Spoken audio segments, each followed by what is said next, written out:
sa ating pong programa. Mga kapanalig, tayo na pong manalangin sa ngalan ng Ama, ng Espiritu Santo. Amen.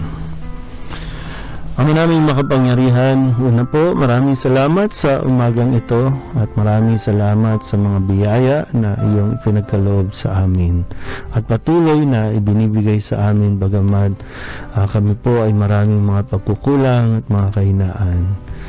Sa umagang ito, sa programang ito ng Barangay Simbayanan, kami po muli ay dumudulog sa iyo, tumingi ng tulong mula sa Espiritu Santo na kami ay magabayan sa aming pagpapahayag.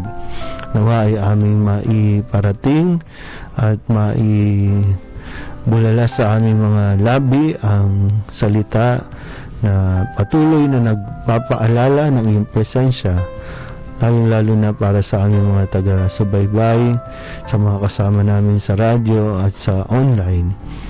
Tulungan niyo rin po ang bawat isa sa amin, lalong-lalo na mga may takot sa kanila pong pagganap sa mga tungkulin at mga misyon. Gabayin niyo po ang bawat isa sa amin at bigyan kami ng kalakasan. Ang lahat ng ito hinihiling namin sa ngalan ni Kristo, aming Panginoon. Amen. Sa ngalan ng Ama at ng Espiritu Santo. Amen.